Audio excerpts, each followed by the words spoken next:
Depuis l'aube de l'humanité, nous avons cherché à comprendre les limites de notre propre physiologie. Le corps humain est une machine d'une complexité époustouflante, mais il arrive que l'existence même défie les manuels de biologie. Nous parlons de records mondiaux si étranges, si extrêmes, qu'ils laissent les plus grands esprits médicaux dans un état de perplexité totale. Ces individus ne sont pas seulement des détenteurs de records, ce sont des anomalies vivantes, des études de cas qui remettent en question ce que nous pensions savoir sur le contrôle musculaire, l'endurance physique et même la résilience de l'esprit. Préparez-vous à plonger dans le monde des 8 phénomènes les plus incroyables et inexplicables enregistrés. Numéro 8.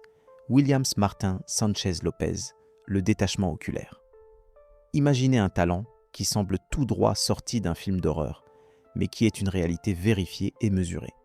Voici Williams Martin Sanchez Lopez, originaire de l'Uruguay. Il est mondialement reconnu pour une capacité qui lui a valu le record Guinness de l'homme qui fait saillir le plus loin ses globes oculaires. Son exploit est sidérant. Williams peut littéralement faire sortir ses yeux de leurs orbites sur une distance stupéfiante de 19 mm, soit l'équivalent de 0,74 pouces. Pour mettre cela en perspective, c'est presque la taille d'un bouchon de bouteille. Et l'aspect le plus déroutant pour la communauté médicale, il affirme que ce n'est pas douloureux. Ce record n'est pas une illusion ou un tour de passe-passe. Il a été vérifié à 100% et mesuré sous stricte supervision médicale. Les professionnels de la santé qui ont étudié son cas se grattent encore la tête. L'hypothèse la plus courante suggère que Williams possède un tissu orbital exceptionnellement lâche, combiné à un type de contrôle musculaire extrêmement rare autour de ses yeux. Une coordination neuromusculaire que la science moderne considère comme pratiquement impossible à développer ou à entraîner. Il n'y a eu aucun rapport de douleur, de perte de vision ou de complications médicales durables liées à cette performance. Williams a embrassé son unicité, utilisant son compte sous le nom de Bello Squardo Cent pour devenir une sensation sur les réseaux sociaux. Son histoire est la preuve que les talents les plus incroyables proviennent parfois des mécanismes les plus inattendus de notre propre corps, défiant les attentes physiologiques établies. Numéro 7. Wesley Warren Jr. L'éléphantiasis scrotale. L'histoire de Wesley Warren Jr., né en 1963 à Las Vegas, est un récit de souffrance extrême, de résilience et de l'impact dévastateur d'une maladie rare. Wesley est devenu tristement célèbre dans le monde entier en vivant avec une condition nommée éléphantiasis scrotale, une forme sévère de lymphoedème scrotal. Sa pathologie a commencé subitement en 2008, suite à ce qu'il a décrit comme une blessure accidentelle survenue pendant son sommeil, entraînant un gonflement rapide et hors de contrôle. Ce qui s'est ensuivi est une progression inimaginable. Son scrotum a atteint un poids ahurissant de 132 livres, soit près de 60 kg, le faisant pendre jusqu'en dessous de ses genoux. Cette masse physique l'a rendu pratiquement invalide. De simples actions comme marcher ou même s'asseoir devenaient des épreuves monumentales. Il était contraint d'utiliser une caisse à lait pour soutenir le poids lorsqu'il se déplaçait et de porter des chandails à capuchon à l'envers, comme pantalons improvisés. Malgré des visites répétées chez des spécialistes et des traitements antibiotiques intensifs, la condition ne faisait qu'empirer. Incapable de financer l'opération corrective, Wesley a cherché désespérément de l'aide médiatique. Son histoire a finalement atteint le docteur Joel Gelman, un spécialiste en urologie reconstructive, qui a accepté d'opérer gratuitement. En avril 2013, après une chirurgie complexe de 13 heures, la croissance massive a été retirée. Wesley est sorti de l'opération allégé d'environ 200 livres, en tenant compte de la croissance et des tissus environnants, retrouvant une mobilité et un soulagement qui lui avaient été refusés pendant des années. Tragiquement, sa vie a pris fin l'année suivante, en mars 2014, à l'âge de 50 ans, suite à de multiples crises cardiaques et infections exacerbées par son diabète, une complication souvent associée à des conditions extrêmes.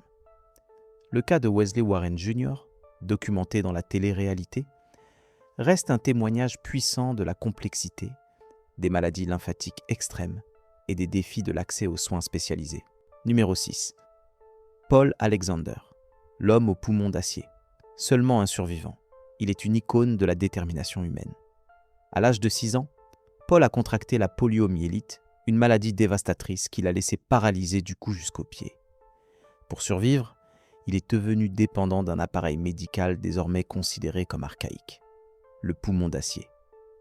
Ce cylindre métallique massif utilise un système de pression négative pour forcer l'air à entrer et à sortir de ses poumons, mimant la respiration qu'il ne peut plus initier par lui-même.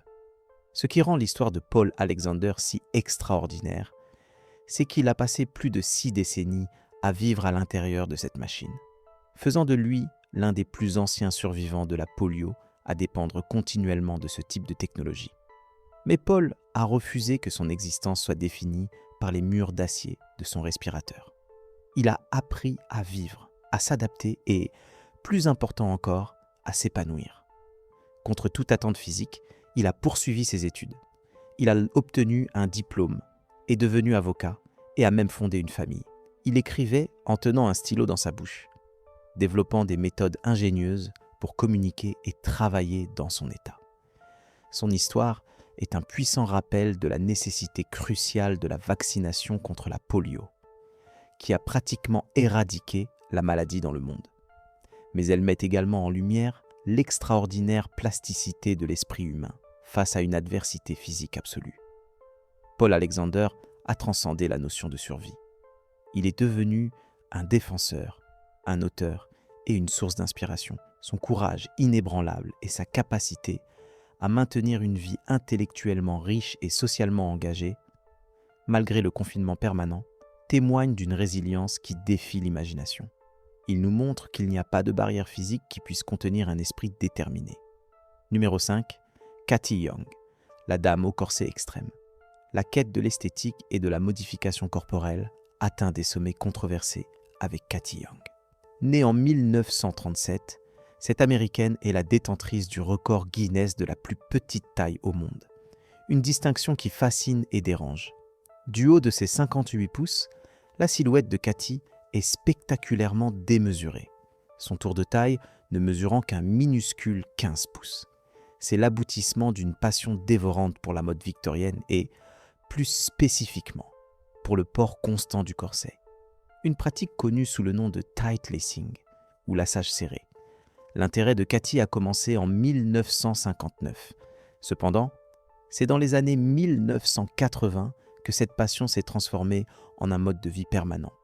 Elle a commencé à porter des corsets 24 heures sur 24, ne les retirant que pour de très courtes périodes.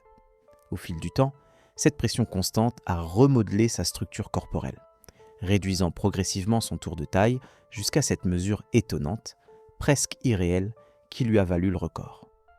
Cathy Young possède une collection impressionnante, plus d'une centaine de corsets faits sur mesure. Ce qui rend son cas particulièrement déroutant pour les professionnels de la santé, c'est son affirmation constante. Elle n'a jamais souffert de problèmes de santé graves attribuables à cette modification extrême.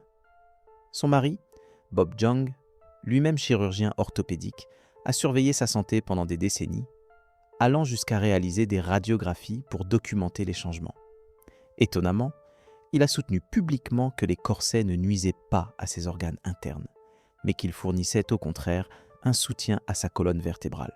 Ce cas complexe soulève des questions fondamentales sur la plasticité du squelette et des organes mous.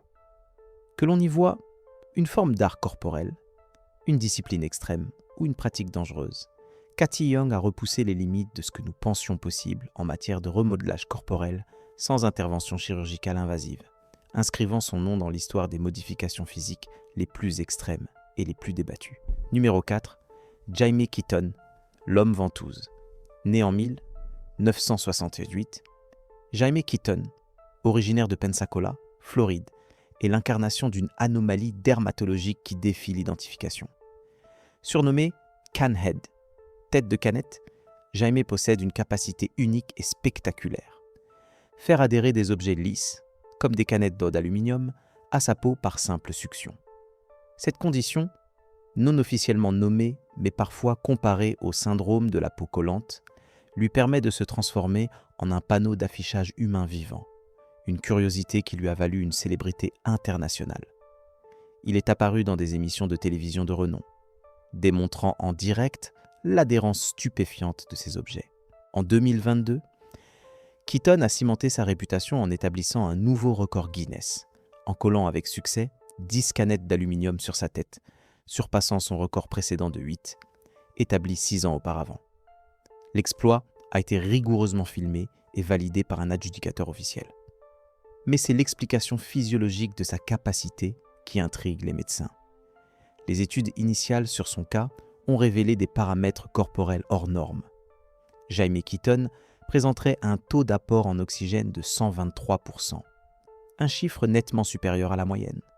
De plus, sa température corporelle de base est plus élevée, atteignant constamment 100 degrés Fahrenheit. Cette physiologie unique serait également corrélée à un taux de guérison accéléré de ses blessures. Bien que la cause exacte de cette propriété d'adhérence ne soit pas entièrement comprise, il est suggéré que la combinaison d'une production de chaleur élevée, d'une composition cutanée particulière et peut-être d'une capacité à manipuler les pores, crée un vide temporaire et une surface d'accroche idéale. Jaime Keaton a transformé cette énigme médicale en une carrière lucrative, servant de support marketing humain, pour des marques prouvant qu'une bizarrerie physique peut, avec résilience et ingéniosité, devenir un super pouvoir commercial et un record mondial. Numéro 3. Maître Joe Tingway. Notre avant-dernier cas nous mène au croisement de l'ancienne sagesse orientale et des mesures scientifiques modernes. Joe Tingway, un grand maître chinois de Qigong, de Tai Chi et de Kung Fu, est une figure légendaire, surnommée le joyau de Chine. Ses capacités défient les lois connues de la thermodynamique et de la physiologie.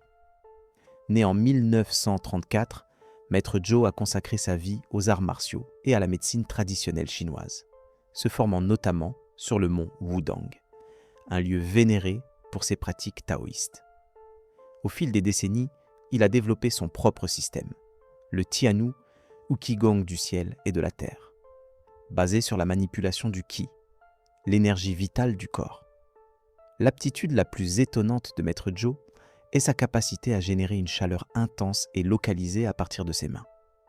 Des démonstrations documentées, souvent sous l'œil de caméras thermiques, ont montré ses mains atteignant des températures proches du point d'ébullition. Ce transfert d'énergie n'est pas seulement un tour de force. Maître Joe l'utilise à des fins thérapeutiques. Il prétend pouvoir canaliser ce Qi pour dissoudre des tumeurs, guérir des blessures chroniques et traiter des affections jugées incurables par la médecine conventionnelle. Son cabinet a attiré un éventail impressionnant de clients, allant du Dalai Lama à des athlètes olympiques et des célébrités.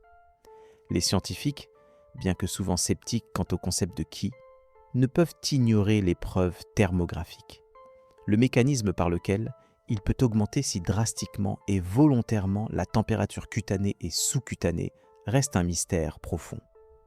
Est-ce un contrôle neuromusculaire inconnu, une manipulation métabolique extrême, ou la preuve d'une énergie interne telle que décrite par les philosophies orientales? Maître Joe a également démontré un contrôle physique incroyable, comme se tenir sur de minces feuilles de papier sans les déchirer. Son histoire, documentée dans la série Stan Lee's Superhumans et de nombreux documentaires, témoigne du potentiel inexploité de la culture énergétique humaine, un pont entre l'ancien et le moderne qui continue d'inspirer la guérison et la fascination. Numéro 2. Pauline Potter. L'histoire de Pauline Potter, autrefois reconnue par Guinness World Records comme la femme vivante la plus lourde, est l'une des transformations physiques et psychologiques les plus dramatiques jamais filmées. À son poids maximal, Pauline atteignait près de 700 livres, une situation qui mettait constamment sa vie en danger et la rendait presque totalement dépendante. En 2015, son combat contre l'addiction alimentaire, les traumatismes émotionnels et la douleur physique a été exposé au monde.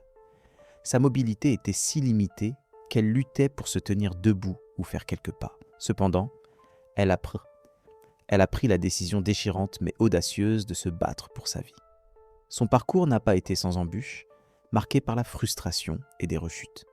Mais grâce à l'aide d'une chirurgie bariatrique, d'un suivi médical rigoureux et d'une refonte totale de son mode de vie et de son régime alimentaire, Pauline a accompli l'impensable.